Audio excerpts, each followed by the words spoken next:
Kicks and Kicks is the only talk show that meets your sneaker and martial arts needs. I'm your host, Jacko, and today I'm here with martial arts practitioner Connor Rhys-Lewis. How you doing, buddy? I'm good. How are you? I'm good, thank you. It's good to have you on. I'm excited. Like I just said, I've got you on Instagram. I always see you doing your kicks and stuff. You're in your hiking gear doing, I think, front side kicks, one of your favorites, it looks like. Is that something that you're always sort of doing? Yeah, side kicks, turn kicks, too. I like doing high section. A lot of Yeah, fun. yeah, a lot of jumping kicks as well on Instagram. So no, good stuff, and especially obviously at your age as well. It's a good, like you're a good role model to me, I'm a couple of years older than you, and other people your age. So no, it's definitely good to see that, and I'm always going to call that out when I see it. And great technique as well, like good posture, body in line, leg extended and stuff. So I'm definitely taking notes from you, my friend. I'm definitely taking notes, man. So it's all good. So you mentioned in DMs that you, for the most part, you've been doing TAGB Taekwondo, and you've since moved to ITF. And I'm unfamiliar with TAGB Taekwondo, and I'm sure lots of others are. So do you mind explaining sort of what that is? What does that mean? THB, it is very similar to ITF. It's just without the sine wave. So if you know ITF, there's a little dip in between our techniques, but at THB we didn't have that. Okay, I see. Yeah, no, it makes sense. And how was the transition from TAGB to ITF? How was that for you? Difficult at first because there was a lot of things I had to learn because I'd always done like some of my first patterns the same way, but obviously Yeah, that wasn't right anymore when I yeah, moved across. yeah. No, I can definitely get that. There's a girl in my, because I do WTF, and there's a girl in my class who she recently transitioned, and I think she does a bit of both still. She does ITF and WTF. So she often struggles with patterns and stuff. So I normally have to help her with that. But obviously she's like sparring wise, she's above anyone else in the class just because of that ITF, I think. Um, and most people I've spoken to as well, because I go to a few like MMA striking classes and stuff, and most of those guys will obviously prefer ITF because of the, the aggression. You're doing punches to the Yeah. head as well, whereas WTF is only punches to the body, and it's obviously that more controlled sort of Olympic style.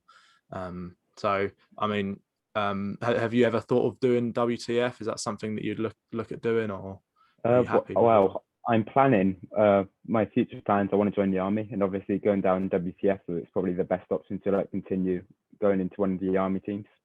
Okay, so how does that work then? I don't really even know how the army works. You're looking to sort of join the WTF army team or something? That's something you'd be... Yeah, I haven't done too much research on it, but I know they do all the different teams and like fight abroad against different Oh, that'd be countries. awesome. Yeah, It would make be sure good. you keep us updated on that. That's mad. Yeah, no, my good friend, I started jiu-jitsu with a friend about a year ago, and he's going into the army now. So I think he's looking to do something like that in the army as well. So that's really good stuff. And I'm sure, Mm. because I always see you doing all your walking about and stuff in your, looks like army gear, tactical gear, your hiking equipment. So Yeah. good stuff. You should get on well. No, good. On DMs, you mentioned that you've done some competitions. So you've got a bronze in Southwest for sparring, Yeah. two bronzes in a British The British. competition. Yeah. Yeah, sparring and tag team. So how was that for you? What was the sort of training like leading up to those events? I'm trying to remember now because it's 8 ago. The Southwest was fairly straightforward, just keeping up on top of things. Yeah, And then the British, again, I think in class I did a lot of like focus on those areas. And I did a few things at home just to make sure my techniques were sharp. okay, And then no, when I yeah. was going into the bigger competitions like the Worlds and the Euros, my training was definitely much harder, much more intense. How often are you training, and did the amount of training increase as you got up to those events? Uh, for the past like 2 years, I probably say I try and do 4 or 5 times a week. Oh, really? Uh, Okay. So, even yeah, through lockdown, like all Zoom training, I was training pretty much every night, mainly yeah. because there was nothing else for me to do. No, I definitely get the feeling as well. No, it was definitely a shock coming into lockdown. I've been doing Taekwondo WTF about probably coming up to 6-7 years now. So a little while, but I've sort of been, for the first like 5 or so years, I was sort of just, plodding In and along, out. in and out, plodding along, doing it, obviously at your age as well. I was focused on school and stuff like that. So I wasn't really Yeah. overly focused on, getting better at Taekwondo in general. I was going to the gym, doing some weightlifting and stuff. So I was sort of just, dawdling and everything. But definitely like coming into lockdown this past year, or this past 2 years really, I've definitely gotten back into it, especially coming into contact with, people like you and other people on Instagram and stuff. I've sort of just like fallen back in love with martial arts as well. And I mentioned before I started jiu-jitsu. I'm starting to do some striking, like MMA classes. So it's definitely, it's gone uphill from here. Yeah. And last year I was supposed to go to Manchester, which is like the head of British Taekwondo for the WTF, I believe, to do Was that like the GB team? Yeah, the GB team. I was supposed to go there. I had two times they invited me to go there to do a trial thing to see if I could get into the WTF Taekwondo GB team. So, but obviously COVID got in the way of that. So I'm still training and getting ready for that. So hopefully I'll get a phone call soon. That's what I'm hoping. Fingers crossed. Yeah, fingers crossed. Yeah, and then you also mentioned you made last 6 in the TAGB World Championships. Yes, so that was 2016. That was when, like, since then I've gone into a more sparring focus, but I was all patterns then. Okay. I think normally my patterns aren't, I wouldn't say they're like the best at competitions, but there was that one time I managed to deliver a really strong pattern, and that obviously got me into that place, which was really great. Yeah, no, that is really good. So it was 2016. So you got 6th place. Did you just have to do just one pattern, or was it a couple that you had to do over some time, or what? I did one, then we split into 2 groups. So I did the first one. Like in THB, we scored. So what they do is they do like a 9 in front of the number, and then they do like a 9-1, 2, and 9-9. It's like the score. Yeah. So it's just the 9s just make people feel good, really. Like if they get one. So I think I scored 2-9-6 and 9-7, and that I went through the next round. Then we had 10 people left. I performed again, and then we were left with 6 people. But wow. I got on. Sadly, I was against everyone I was against was much stronger than me. Yeah, no, that's how it is. Yeah. Where did you go for that? Because it was a world That championship. was Birmingham. Birmingham. Okay, cool. And what were there? There were loads of people from around the world there, were there, or was it sort of like a virtual thing? No, that was all around the world. Like, they have at the Olympics where they have like bringing out all the flags. We had that and stuff. So people all of them. They were amazing. Well, how do those work then? Do you get just one chance to do it right in front of them, or do you have a chance to redo it and say you want to redo it or whatever? What is it so like? with patterns, you only get really the one chance, unless like you have an issue such as a refereeing issue. Someone like when I was a long time ago, a referee walked across my mat and I had to do it again. Okay. But yeah. But otherwise, it is just the one chance. Oh wow. Okay.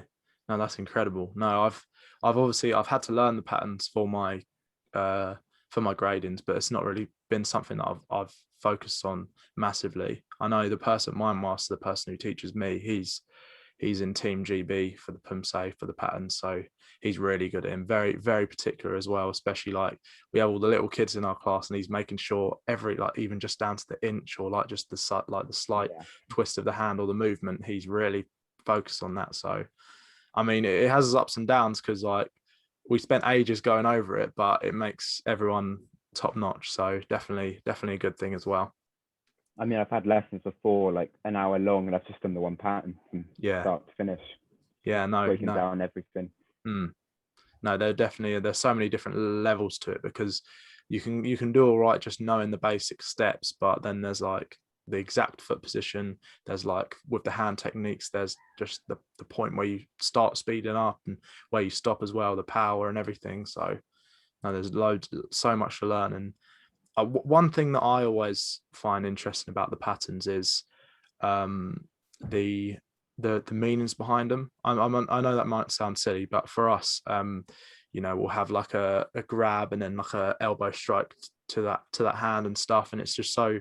I like when I'm doing it to get the aggression and the speed and the power and stuff to actually imagine, like, because obviously they're based on real fights, like a real fight routine. So I like to always imagine and ask questions about, like, is this like stomping on someone's foot or, back fist to the face and stuff like that. I just like understanding the real reasons behind them, because you can go through the motions, you can just, act it out. But for me, my favorite part of the Pumse is knowing, like, actually what those moves were put in there for. Are WTF patterns the same as ITF? That's what I was going to ask you. I don't know. I assume not, just because the girl that's in my class who does ITF struggles with the WTF patterns. I think she's had to learn them all again. So I don't think they're the same as ITF. Well, I would see if so I do, like, starting at the beginning, Chonji, Dangun, Dosan, any of them, like. No. No. None of them. Very different. Are the patterns the same in TAGB as they are in ITF, or similar? Yes, just about the sine waves and like a few ITF elements that we had to add in. Okay. Well, we add in. Yeah. That's what I did before. Okay. Cool. So you mentioned, so you're going for your third degree black belt. That's crazy. So is that? Yes. Did you you got your second black belt? Did you get that under ITF or TAGB? That was TAGB, and then like 3 months on, I moved across. Okay. And so obviously the belt kind of transferred over just because they're quite similar, but does the grading process change at all? Do you know? Yes. So this is what I've heard of a few, like my master and a few friends, but there's a lot more like fitness elements. So at my old association, it used to be just patterns and sparring, and a bit of theory. But now there's like when you go in, you have to do a fitness test before everything. Okay. And do you know what that is, or is it sort of left up to them on the day? It's normally like 20 press-ups, 20 sit-ups, 20 star jumps, but the amount like increases as you go through the grades, so it gets harder. Okay. Yeah, no, that's similar for us. Go ahead, sorry. Yeah, the worst thing is, though, that's like before you do everything. So before you've done any of your patterns or anything, you're already exhausted. Oh, I can imagine. Yeah. No, I was going to say that's the same for us in WTF. We have like our masters put in like push-ups and sit-ups and burpees and stuff like that.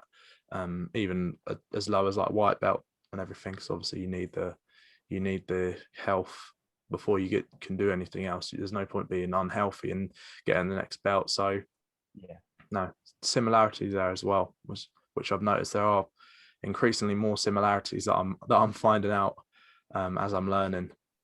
Yeah, so this is a good one. Normally I'd ask this at the start of a conversation, but obviously we've gone into it quite quickly. But how did you get into martial arts? What's the story behind that? I started out with I think it's Mac Fiddy, which is like I don't remember it too well, but it's like a style of martial arts. Okay. And then I didn't really enjoy that too much, so then I moved across to my local club, which was THB. Yeah. And I think from the first moment, I just loved every second I did it. Do you remember? Maybe that's a bit cringy, but it is just really it feels like almost a part of me now. No, I definitely, yeah, no, I get it as well. Like, it's not cringy at all. I enjoy it as well. Did you have any? Do you have any role models? Anyone that you grew up watching, or even films and stuff like that may have influenced you to, sort of fall in love with it? I think when I was much younger, I looked up to someone like Bruce Lee, the big martial artist. But now, since I'm now gone much more just down a Taekwondo focus route, now someone like Jay Jones. Yeah, definitely an inspiration. Yeah, no. Oh, it is a shame about Jay Jones, in it, about the Olympics. Yeah. I couldn't watch that fight, but I heard it was a massive shock, that one. Yeah, and I think it was like 16 rounds away from even being in the final or something. So it was really early. Right. But the person that she actually lost to was the bronze medal from last time, like the last Olympics. So I mean, if she's going to lose to anyone, it's going to be, you know, one of the top three from the last. So it's just unlucky that she was put against her so early on. It would have been better, obviously, if she met her afterwards. I think we got a few medals though. I think there's that Bradley Sinden, I believe his name is, who got a silver, I believe. Yeah, there's Bradley, Lauren, and Bianca. But I'm so sorry for all of them because they lost it in the last seconds. Yeah, I know. Yeah, that's what I was going to say. That Bradley, he was winning up until like 10 seconds, and then the guy just unloaded on him and got and won by only a few points. So yeah, and that yeah, I really enjoy that about Taekwondo as well, especially in the Olympics, is because it's such a short amount of time. You know, it's two minutes, three times, like 3 rounds of 2 minutes. So it really focuses the action and makes people act, you know, quickly. And it's so fun to watch. Like I've got family members and stuff who aren't even interested in martial arts. Like I've been doing it for 6 years and they've never taken an interest. But when it comes on the TV, it's just so like explosive and exciting to watch, and it's so easy to understand. No, I definitely think, and I hope it brings more people to the sport as well, because I know they've got Lutalo Mohammed. He was commentating some of the fights and stuff with the BBC and everything. So, and he was doing a really good job of explaining the rules and everything. So I'm hoping to see more people come to the class and everything. Yeah. So speaking of role models, no, definitely. Speaking of role models, like for me, it wasn't necessarily the martial artists in the traditional sense like Bruce Lee. It was more for me like I'm a big lover of like movies. I'm big into like Marvel films, and when I was younger, I was probably too young to be watching them, but the Blade films. Have you heard of Blade? It's like a Marvel character. Yeah, Wesley Snipes. Wesley Snipes. He's got the swords and stuff. He's hunting vampires, and there's a big like martial arts element to those films. It's got Donnie Yen in one of them as well, who's an incredible martial artist. And I think just seeing those at such a young age, and then I think I watched films like The Raid. Have you seen The Raid? There's 2 films called The Raid. No, I haven't seen that one. Yeah, incredible. If you type in on YouTube like best fight scenes compilation or something, there's no doubt in my mind that The Raid is going to be a hallway scene, or a hallway fight from The Raid is going to be in that compilation, because it's just an incredible film, like martial arts wise. So I think at the time I didn't watch those and think I'm going to do martial arts. I want to do martial arts. But I think just growing up, and then it was literally just like a letter through my door. Oh, Taekwondo class opening up in my area. I'm going to go check it out. And like you said, ever since then, I just really fell in love with it. And here I am today. It's helped me through a lot as well. Like I've dealt with stuff over the past couple of years where, you know, like I don't think I'd be the same person if it wasn't for Taekwondo. Like I'm the happiest and healthiest I've ever been, and you know, it's really improved my life, I think. And as I said, it's introduced me to loads of people like yourself, and then my good friend. We started jiu-jitsu together, so it's really snowballed into this massive, like, you know, passion of mine that has literally taken over my whole life, because there's maybe 1 or 2 days a week where I'm not doing some kind of martial arts class. So it's good stuff. Do you do any other training outside of Taekwondo? Do you do any other martial arts or sports or anything like that? I did a few years ago. I did a bit of judo for about half a year. Oh wow, okay. Was it just not for you? No, you didn't really. No, I didn't really get into it too much. Yeah, I think because I'm at such a high level, my Taekwondo, I've just stuck with that mostly. Yeah, I mean, at school, I like playing like a bit of football, a bit of rugby, but never the same. Yeah, no, I totally get you. Like, it's definitely something can be said for like you enjoy something so much and you're so good at something. It's quite difficult to try other things, but I'd recommend Brazilian Jiu-Jitsu if you've got a place in your area. I'd definitely recommend it. It's good, and you can tell it's really good for self-defense as well. And there's a lot of things that sort of carry over from Taekwondo. So I'd recommend it if you're interested, I'd say. So I've had a quick look through your Instagram. Obviously, I've mentioned already you do a lot of walking, a lot of hiking and everything. I saw you did a charity walk for like a mental health foundation. Is that correct? Yes. So last summer, I walked 30 miles, raising money for the Mental Health Foundation UK. Oh, that's And really cool. Okay. I think the total figure was about 650 from that. Oh, wow. That's really good. That was challenging. No, I can imagine. Yeah. So how long did you say it was? So that was 30 miles, and I did that in 9 3/4 hours. 9 hours. What, you were just walking for 9 hours So straight?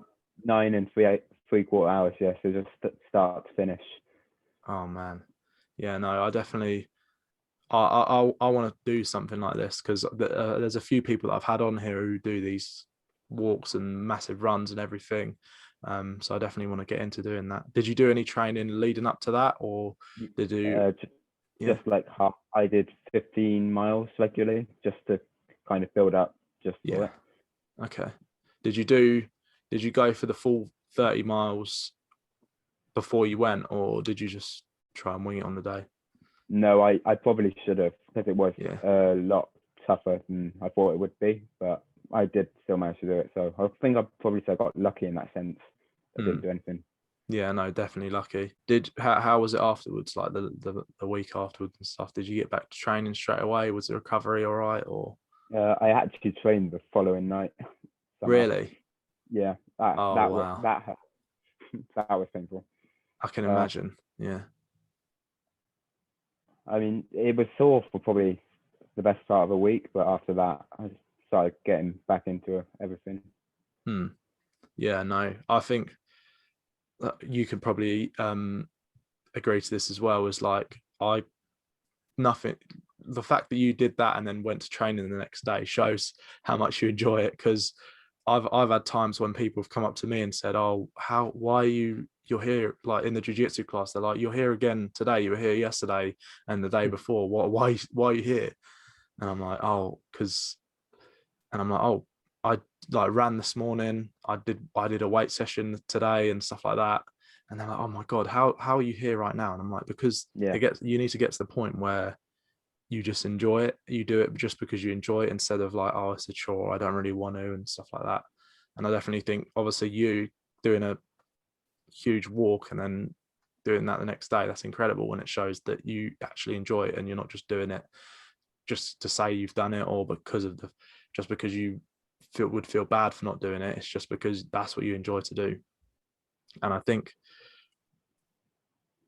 you said like, oh, it might be cringy me saying I love doing it and everything, but as you get older, and I know I sound silly because I'm only a couple of years older than you, but as you like leave school and stuff, you realize like how lucky you are to have something that you really enjoy like that. And yeah, like whatever you're doing, I know you said you're going to the army and stuff, but if you go into the world of work and everything, just keep it up, because like you'll definitely thank yourself for carrying it on. Definitely. Do you have any? That's actually all the questions that I had prepared. Do you have any like advice for anyone who's starting taekwondo or going into martial arts? I think simple thing I would say is just when you start, it's quite challenging. You'll probably spend the first 2 years maybe trying to learn your patterns. You're like, oh, can't do this. If you just stick with it, and because you'll find there are points where you'll suddenly like almost click into gear. You'll have certain patterns that you're so much better at. So for me, I can do one of my red belt patterns like so much better than anything else, and that's the one I took to the World Championships. But all my other patterns, I've never like been at the same standard. So if you just, I would say just stick with it, and because you will have those. There are moments that you'll just do. You'll have. I'm trying to think of the best way to put it. There's like those patterns that are just pattern sparring that you can do really well in. Does that make Yeah, sense? I totally get what you mean. Like there are things that you'll come up against where it'll be like, oh my God, I don't know how I'm going to do this. For me, the first in WTF, the first three patterns are quite similar. They're quite easy. And then number 4 is just a huge jump. I think it's like around green belt, around blue belt, maybe. It's such a Yeah. huge jump. And I can see a lot of people getting disheartened over that. Is like, oh my God, I've got to learn all these new things. There's a lot of like knife hand techniques and different blocks and stuff that you don't learn in the other belts. So, but then when you get past that, number 5's pretty easy. Number 6 is pretty easy. 7's a little bit harder. So I definitely, and that's just my personal experience. Other people might find it the other way Yeah. around. So yeah, good bit of advice. Keep carry on, keep going, and just find like those things that you're good at. Because for me as well, patterns aren't really something that I enjoy. They're not really something that I'm not looking to focus on. I'm more focused on sparring, and I'm actually studying to become like an instructor as well. So I'm focusing on other things other than just the patterns. But obviously for yourself, Yeah. you took that, you did the world championships, you came sixth, which is incredible. So there are so many different like niches just within Taekwondo itself, let alone other martial arts, but just within Taekwondo itself, where um, you can find really where you fit in and find something that your body is more suited for than what other people might not find that as good for Yeah. them.